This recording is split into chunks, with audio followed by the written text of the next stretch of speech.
जी, मोहतरमा शाहिदा रहमानी साहिबा। बहुत शुक्रिया डिप्टी स्पीकर साहब कि आपने मुझे बजट 23-24 पे बात करने का मौका दिया। 15वीं कौमी असम्बली ने आज अपना 5वां बजट एक ऐसे माहौल में पेश किया जब पाकिस्तानी माशरा तकसीम दर तकसीम का शिकार है।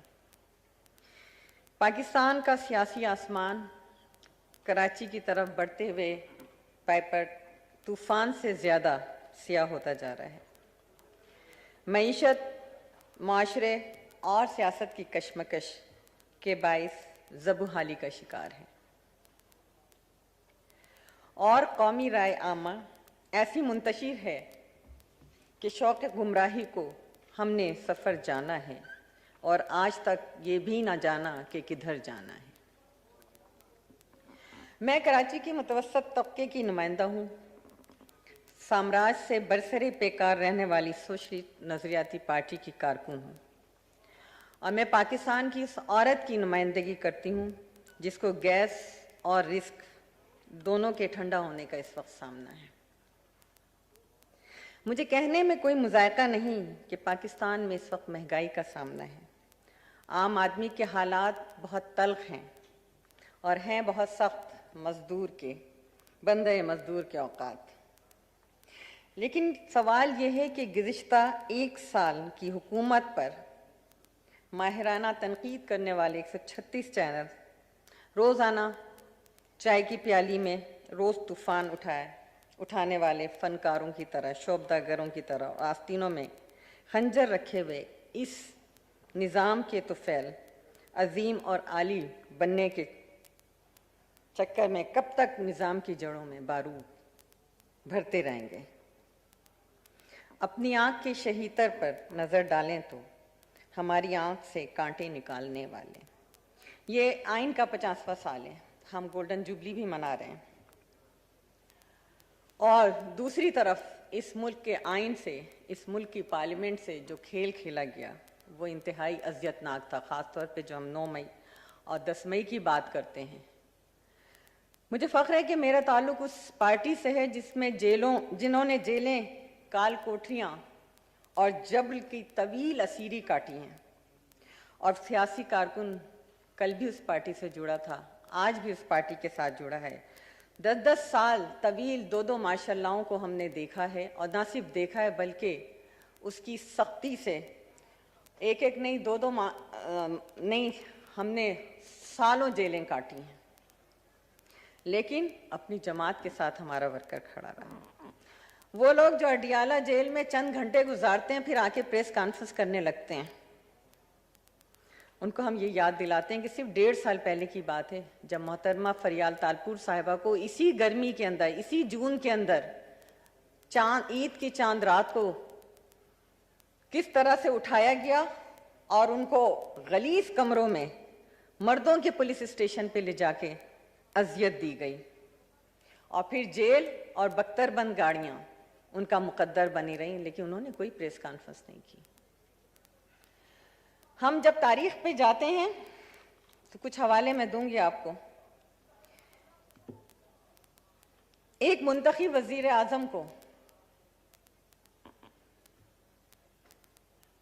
इस मुल्क को जो दौलत होने के बाद जिसने इस मुल्क का वकार बुलंद किया था, जिसने इस मुल्क को आइन दिया था, जिसने इस मुल्क को पार्लियामान दी थी, जिसने इस मुल्क को जमहूरियत दी थी, जिसने इस मुल्क के लोगों को रोज़गार दिया था, जिसने इस मुल्क के अंदर बेतहाशा कारखाने ना सिर्फ अंदूर बल्कि बैरून मुल्क भी लोगों के लिए रोज़गार के दरवाजे खोले थे, जिसने इस मुल्क को नाकाबिल तस्खीर बनाने के लिए आलमी ताकतों की परवाह नहीं की थी, उसको तो आपने तख्ते दार पे चढ़ा दिया। उस वक्त कोई अदालत, कोई फैसिलिटेट करने के लिए नहीं आया और ना ये कहा गया कि जी इस मुल्क की अदालतों को जला दो, क्योंकि वो एक मुतनाज़ा अदालती फैसला था दुनिया जिसको बाद में अदालतों ने खुद तस्लीम किया। फिर इस मुल्क की 2 मरतबा वो वजीर आज़म जो अवाम के दिलों में बसती थी, जो दुनिया के भर के लोगों के दिलों में बसती थी, उसको जब आपने जेल में बंद किया, सखर जेल में 48, 50, 52 टेम्परेचर के अंदर उसकी बैरिक का जो मुंह है वो भी मशरिक की तरफ रखा ताकि उससे हवा ना लगे, लेकिन उसके बावजूद उसने नहीं कहा कि जाओ इदारों पे हमला कर दो। उसकी पूरी जिंदगी इस मुल्क के अंदर अवाम के हकूक़ के लिए, इस मुल्क में जमहूरियत के लिए, पार्लियामेंट की बालादस्ती के लिए जद्दोजहद में गुजरी और उसने अपनी जान भी जमहूरी जद्दोजहद में अवाम के एक जलसे के अंदर वार दी। लेकिन फिर भी हमने वो नहीं कभी सोचा, और जब उनको शहीद किया गया उस वक्त भी जो कुछ आवाज़ें उभरी तो सदर जरदारी साहब ने इंतहाई इस्तिकामत के साथ उस इतने बड़े सदमे को बर्दाश्त करते हुए पाकिस्तान खपे का नारा लगा के इस पाकिस्तान को मजबूत करने की बात की। हम तो वो हैं जिन्होंने हमेशा आइन, कानून और इदारों की बालादस्ती की बात की। हालांकि 86 में जो एक डिक्टेटर इस मुल्क में हुकूमत कर रहा था जिसने शहीद मोहतरमा के बाप को, भाइयों को शहीद किया, लेकिन और जो उनका वालिहाना इस्तकबाल किया, वो चाहती तो उस लश्कर को इस्लामाबाद की तरफ मोड़ सकती थी, उस डिक्टेटर को ऐवान सदर से बाहर निकाल सकती थी, लेकिन हमने हमेशा जमहूरी जद्दोजहद का सहारा लिया। लेकिन आपने देखा कि 9 मई को क्या हुआ। एक सिलेक्टेड वजीर आजम 8 प्रोग्राम को रोल बैक करने की कोशिश करता है, कश्मीर का सौदा करता है, सी पैक जैसे मंसूबे को बंद करता है, कश्मीर के हवाले से गैर जिम्मेदाराना खारजा पॉलिसी पाकिस्तान को आलमी सतह पर तन्हा करती है, दहशतगर्द तालिबान को मुनज़्ज़म करके मुल्क में दहशत गर्दी को परवान चढ़ाता है, करप्शन का बादशाह, महंगाई अरूज पर अगर कोई इसे रिपोर्ट दे तो उस ऑफिसर को ही हटा देता है, गाली गलोच, जाती दुश्मनी सियासी दुश्मनी की जगह फिर फौज पे बगावत करने की कोशिश की जाती है, फौजी तनसीबात पर हमला किया जाता है, यादगार शौदा पर हमला किया जाता है, पार्लिमान पर हमला किया जाता है, इदारों पे हमला किया जाता है। जब वो पार्लिमान से बाहर होता है तो पार्लिमान पे हमला करता है, जब पार्लिमान के अंदर होता है तो आइन शिकनी का मुर्तकिब होता है। लेकिन आज भी उसको इदारे जो है सपोर्ट कर रहे हैं। बड़ी शर्म की बात है कि इदारे जो हैं उसको उस वक्त सपोर्ट कर रहे हैं। माजी में किसी सियासी जमात के साथ वो रवैया नहीं अपनाया गया जो इस वक्त हमारे साथ, जो इनके साथ अपनाया जा रहा है। मैं समझती हूँ पाकिस्तान में हुकूमत बनाने और हुक्मरान बनाने की जमात से मुतालिक हमें एक असूल रखना चाहिए ताकि सियासी जमातें खुल के अपना काम कर सकें। हम पाकिस्तान में बिला तखसीस रंग, मजहब, नस्ल, जिन्स एक समाजी इंसाफ, माशी इंसाफ और सनफी इंसाफ पर मबनी माशरा बनाने के लिए अपने घरों से निकले थे और इसीलिए हमने ये जद्दोजहद की थी। हम याद दिलाएं कि 9 अप्रैल 2022 को बनने वाली हुकूमत को एक माह के बाद हर महीने हमें 8 से ज़्यादा एजिटेशन का सामना करना पड़ा। सिर्फ ये नहीं बल्कि हमेशा ये कहा गया कि लॉ इन्फोर्सेस के इदारों पे भी हमला कर दो, पार्लियामान पे भी हमला कर दो और वो लोग जो लॉ इन्फोर्सेस पे अमल इम्प्लीमेंट कराते हैं उन पे भी हमले किए गए, लेकिन जानो माल की हिफाजत की गई। हम सुरखरू हैं कि हमने उनके तमाम एजुकेशन सब्र तहम्मुल के साथ ना सिर्फ उसको फेस किया बल्कि सबकी जानो माल की हिफाजत की। दूसरी तरफ बदतरीन सैलाब जिसमें हमारे मुल्क का 60% हिस्सा जो था वो ज़ेरे आब था, जिसमें हमारी 2 फसलें जो हैं वो तबाह हुई, लेकिन उसके बावजूद आपने देखा कि ना तो कोई बीमारी फैली ना मुल्क में कहत हुआ।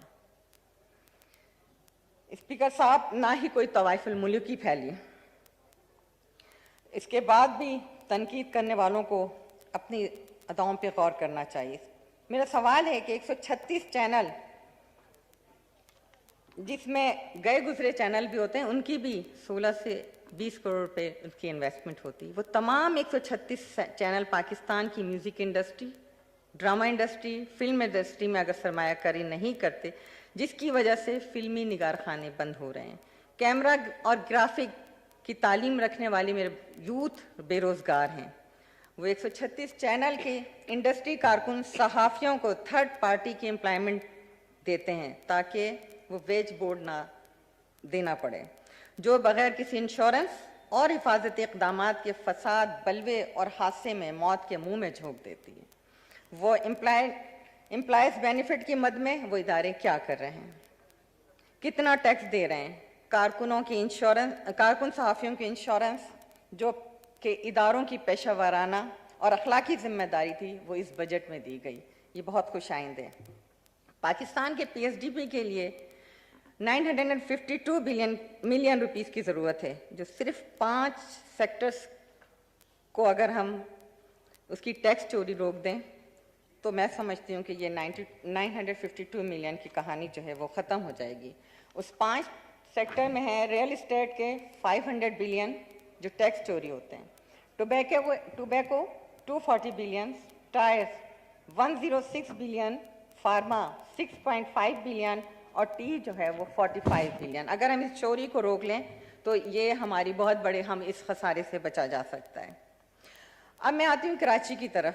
स्पीकर साहब, 58.8 बिलियन टोटल कराची के लिए रखा गया है, जो कि पीएसडीपी का 6% बनता है, और एफबीआर की रिपोर्ट 2023 के मुताबिक 42% कराची जो है वो आपको रेवेन्यू देता है।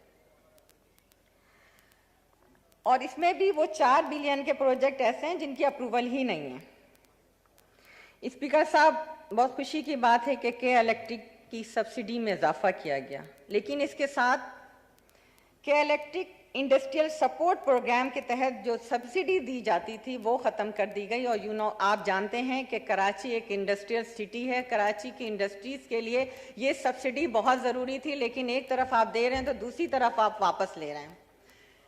मिनिस्टर एनर्जी कराची जाते हैं तो इलेक्ट्रिक के हक में बयान देते हैं। 2 दिन पहले की बात है, कराची में जो बदतरीन लोड शेडिंग हो रही है, इलेक्ट्रिक एक ऐसा माफिया बन गया जिसको कोई लगाम देने को तैयार नहीं है। वो मिनिस्टर को ब्रीफिंग देते हैं कि जी ये चोरी कर रहे हैं। ऐसा हरगिज़ नहीं है। मैंने इससे पहले भी अपने एक स्पीच में जिक्र किया था कि कराची के अंदर ऐसी ऐसी सोसाइटियाँ हैं जहाँ पे अगर 2 से 3 घरों की अगर पेमेंट नहीं करे बिजली की तो वो उनकी पूरी लाइटें काट देते हैं। 12-12, 13-13 घंटे की लोड शेडिंग है, 40 to 45 टेम्परेचर है। इलेक्ट्रिक सबसे ज़्यादा पैसे ले रहा है इस वक्त कराची के शहरियों से, लेकिन उसे लगाम देने के बजाय स्पीकर साहब को चाहिए, आवाम को रिप्रेजेंट करते हैं, हम अवामी नुमाइंदों की बात सुने, बजाय इसके कि इलेक्ट्रिक कहती है कि जी हम इसलिए लोड शेडिंग कर रहे हैं कि यहाँ से हमें पैसे नहीं मिल रहे। ऐसा हरगिज़ नहीं है। इलेक्ट्रिक किसी मेंबर पार्लियामेंट की किसी की बात सुनने को तैयार नहीं है, और मुनाफा बख्श इदारा नहीं है तो फिर आप छोड़ दें, लेकिन आप उसको फिर मजीद 10 साल के लिए आप एग्रीमेंट गवर्नमेंट से करने जा रहे हैं। इसी तरह हाल ही में K4 प्रोजेक्ट का सीएम हाउस में इफ्तिताह हुआ, जो कि शायद 4थी मरतबा था। खुद चेयरमैन बिलावल साहब ने एक्सेप्ट किया कि मैं इस मंसूबे का इफ्तिताह 4थी मरतबा कर रहा हूँ, और कराची का बहुत ही ज़रूरी, क्योंकि कराची में पानी पीने का पानी नहीं है, और अगर ये प्रोजेक्ट कंप्लीट हो जाता और इसके साथ हमें डिसैलिनेशन प्लांट की भी ज़रूरत है। कराची समंदर के किनारे है, अगर यहाँ इस तरह का कोई प्लांट लगा दिया जाता तो कराची के लोगों को पीने का साफ पानी मिलता। लेकिन आप देखें उसमें कहा गया, जब पीएसडीपी का, इसमें पीएसडीपी में मैंने चेक किया तो उसमें 15.5 बिलियन रखा है। पीएम साहब अपनी बजट स्पीच में कहते हैं 17.5 है, और जबकि इसकी कुल लागत 126 बिलियन है। ये बताएं, ये तो ऊंट के मुंह में जीरे के मुतरादिफ है। और फिर कहा जा रहा है कि जी कराची वालों देखें हम आपके लिए मंसूबा लेके आए। मैं समझती हूँ कम से कम इसको 40 to 50% तो इसका बजट में रखना चाहिए था। इसी तरह M9 वो जो एक मजाक ही बन गया है, मैं इस पर क्या बात करूं, लेकिन उसने वहाँ से एक रूट निकलता है जो कि कराची को बलूचिस्तान से मिलाता है हब से, दूसरा कराची पोर्ट से मिलाता है। उसका एक रोड है जिस पर रोज़ाना एक्सीडेंट होते हैं, इन्हें बारहा तवज्जो दिलाई गई, लेकिन उसका दूसरा रोड भी पीएसडीपी में शामिल नहीं किया गया। ये बहुत अफसोसनाक बात है। आते हैं क्लाइमेट चेंज की तरफ। स्पीकर साहब, इस वक्त सबसे ज़्यादा मोस्ट इफेक्टेड कंट्री पाकिस्तान है, और जो हालिया तबाही हुई और जो अभी मज़ीद तूफ़ान आ रहा है, अल्लाह ताला इससे हमें महफूज रखे इसकी तबाही से, और ये पुरअमन तरीके से बग़ैर नुकसान पहुँचाए चला जाए। लेकिन खुदा न खास्ता कुछ होता है तो आप ये देखें कि मौसमियाती तब्दीली से इस वक्त बजट आधा कर दिया गया है। पहले 9.6 डेवलपमेंट बजट था, अब इसे कम करके 4 बिलियन कर दिया गया है। इसी तरह कॉमर्स का बजट जो है वो भी कम करके 74 मिलियन की कमी की गई। इंडस्ट्री प्रोडक्शन में 150 मिलियन की कमी की गई, जबकि इंडस्ट्री जो है किसी भी मुल्क की रीढ़ की हड्डी की हैसियत रखती है, और इस वक्त जो यहाँ पर हमारी इंडस्ट्रीज़ की सूरत हाल है तो इसमें तो ज़्यादा सब्सिडी दे के इसको बेहतर करना चाहिए था फंड। इसी तरह फ्लड विक्टिम के लिए जो सिंध सबसे ज़्यादा मुतासिर हुआ था, वहाँ कर्ज़ों के अलावा कुछ नहीं है। जब हम ये बुक उठा के देखते हैं तो उसमें फ्लड मुतासिरीन के लिए जो फर्टिलाइज़र में सब्सिडी थी वो भी ख़त्म कर दी गई। रबी सीज़न में जो 8 मिलियन की सब्सिडी दी थी वो भी ख़त्म कर दी गई। राशन बैग जो यूटिलिटी स्टोर्स के थ्रू दिए जा रहे थे वो भी ख़त्म कर दिए गए। साथ ही रमज़ान पैकेज में जो 500 मिलियन रखा गया था वो भी उतना ही है, हालांकि महंगाई 40% बढ़ी है। स्पीकर साहब हैं नहीं, डिप्टी स्पीकर साहब आप हैं, लेकिन लास्ट ईयर मुझे जेंडर बजटिंग का टास्क स्पीकर साहब ने दिया और हमने बहुत उसको कई वर्कशॉप्स हुई, हमने उस पर बाकायदा स्टडी की और स्टडी करके उसको हमने तैयार किया। और उसमें ये मेरा नहीं, पाकिस्तान की आबादी की 50% ख़वातीन को हम रिप्रेजेंट करते हैं, तो हमें इक्वल समझा जाए, डिस्क्रिमिनेशन ना की जाए। जिस तरह दूसरे पार्लियामेंटेरियंस को स्कीम दी जाती है उसी तरह हमें भी दिया जाए। ये खुशाइंद है कि अभी हमें एक पीनट का टुकड़ा हमें मिला है। इसी तरह ख़वातीन की तमाम प्रोडक्ट्स पर कॉर्पोरेट इनकम टैक्स ख़त्म किया जाए, और जो या तो फिर जो 6% था उसे 6 किया जाए। आपने तो उसको 10% कर दिया। क्यों ख़वातीन को हमेशा जो है इस तरह की चीज़ों का सामना करना पड़ता है? ख़वातीन को चीज़ों को समझा जाता है कि अशियाए पुरताइश है, लेकिन ये मैं समझती हूँ कि ज़रूरत होती है ख़वातीन की, और इस पर टैक्स नहीं लगाना चाहिए। या तो जो 6% था उसे 6 रखा जाए। मिनिस्टर साहिबा बैठी हैं, मेरी बात सुन रही होंगी। आपके होते हुए मुझे उम्मीद नहीं थी कि ख़वातीन की अशिया पे जो है इस तरह टैक्स बढ़ा दिया जाएगा। और ये खुशाइंद है कि ख़वातीन की सैनिटरी अशिया पे टैरिफ ख़त्म किया है, मगर हमारी डिमांड है कि दूसरी तरफ फेडरल PSDP में जो 950 में से सिर्फ 9.4 मिलियन ख़वातीन के प्रोजेक्ट्स हैं, जिसमें ओनली वीमेन यूनिवर्सिटीज़ हैं या कुछ इस तरह के प्रोजेक्ट्स हैं। बाइक का प्रोजेक्ट्स है, ये भी हमारे लिए खुशाइंद है, लेकिन अगर उसको जेंडर बैलेंस बजट किया जाता मिनिस्टर साहबा के होते हुए तो हमारी होप थी। और मैं यही गुजारिश करूँगी कि ख़वातीन के लिए प्रोजेक्ट बढ़ाए जाएँ। नॉन प्रॉपर एजुकेशन ना तो प्रॉपर एजुकेशन के लिए रखा है, हेल्थ जो कि मोर्टिलिटी रेट अभी डॉक्टर साहब बता के गए हैं उसके हवाले से भी कम है। इक्वल जॉब की अपॉर्चुनिटी नहीं है ख़वातीन को, और लिविंग कंडीशन भी आपको पता है कि बहुत अबतर है। तो ख़वातीन को पॉलिसी साजी में, बजट मेकिंग में अगर शामिल किया जाए तो मैं समझती हूँ कि ये जेंडर बजटिंग, और हमें बड़ी खुशी थी कि खातून स्टेट मिनिस्टर हैं जो जेंडर बजटिंग को बैलेंस करते हुए पेश करेंगी। तो लेकिन अच्छा, हैरत अंगेज़ बात यह कि मैं कल जंग अखबार में पढ़ रही थी तो उसमें रेप केसेस में बहुत ज़्यादा इजाफा हो रहा है और उनकी सुनवाई भी बहुत कम हो रही है। लेकिन यहाँ पे मैं देखकर हैरान हो गई कि जो एंटी रेप बजट था उसको सिफर कर दिया गया है। ये बहुत ही ज़्यादा अफसोसनाक बात है। इसको जो है कम से कम सिफर तो ना करें, उसको बढ़ाने की ज़रूरत है जो हमारे पास केसेस हैं। और सेकंड ये कि इस वक्त पाकिस्तान की आबादी आपको पता है कि बहुत ज़्यादा बढ़ती जा रही है। 2002 से लेके 2020 तक इस वक्त 50% आबादी में इजाफा हो चुका है। अगर इसी तनासब से बढ़ी तो हम 2060 में 1 अरब से तजावुज़ कर जाएंगे। और लेकिन इसमें बजट देखें, PSDP का प्रोजेक्ट जो था वो इसमें से ख़त्म कर दिया गया है आबादी के हवाले से, और सिर्फ आबादी के लिए एक प्रोजेक्ट 300 मिलियन का रखा गया है जिसमें रिक्वायर्ड भी 2000 मिलियन की है। तो हम कैसे आबादी कंट्रोल करेंगे? और ये तो एक बहुत बड़ा बम है। बिस्क के लिए बहुत खुशाइंद है कि इसमें एलोकेशन बढ़ाई है, लेकिन जब 40% महंगाई बढ़ रही है तो फिर एलोकेशन भी उस तनासब से बढ़ानी चाहिए, और बिस्क के जो स्टाइपेंड हैं उनकी भी रकम बढ़ानी चाहिए। महंगाई इतनी ज़्यादा तो ये रकम जो है बहुत ही मामूली सी है। HEC ग्रांट जो है सेम रखी गई है जो 2021 में थी, 22 में थी, वही 23rd 24th में रखी गई है। तो इसके अंदर भी फेडरल बजट को बढ़ाने की ज़रूरत है। हालांकि इस वक्त अब 2020 पे आते हैं कि जब 57.8 बिलियन उसमें से सिर्फ खर्च किया गया। 2 करोड़ बच्चे जो हैं वो स्कूल से बाहर हैं। मिनिस्ट्री की परफॉर्मेंस स्पेशली लड़कियों की तालीम के हवाले से दुनिया हमारी तरफ देख रही है, तो ये एक मिनिस्ट्री की परफॉर्मेंस के सवालिया निशान है कि आपने इतना बजट जो है वो ज़ाया कर दिया। इस वक्त 32,000 स्कूल जो हैं वो तबाह हो चुके हैं सैलाब के अंदर, और फिर जो बचते हैं तो उसको कुछ दहशतगर्द भी उसको निशाना बनाते हैं। इंतहाई अफसोसनाक है। मैं यही कहूँगी कि इन सारे बजट्स में इजाफा किया जाए। मिनिस्टर साहिबा सुन रही हैं मेरी बात को, तो हर एक बाप चौक पे सूलियाँ नस्ब करके पाकिस्तान की मट्टी से उगने वाली सियासी जमातों को तख्तेदार पे मत लटकाएं। आखिर में यही कहूँगी कि ये जो हमने फसल उगाई थी 2008 में, उसे बदतरीन अंदाज से आपने खुद देखा कि क्या हालात हैं। इससे हमें सबक सीखना चाहिए। आईनी इदारों की अपने आइन की तकरीम करनी चाहिए जब हम आइन का जश्न मना रहे हैं। अगर ये जमहूरियत आपको हक़ इजहार आज़ादी दे रही है तो बोलने का सलीक़ा सीखें। अपने बच्चों के लिए अगर आप महफूज पाकिस्तान देखना चाहते हैं तो बच्चों आप खुद भी बर्दाश्त करें, बच्चों की बेहतरीन तालीम तरबियत करें ताकि हम पाकिस्तान को महफूज और मजबूत पाकिस्तान बना सकें। बहुत शुक्रिया।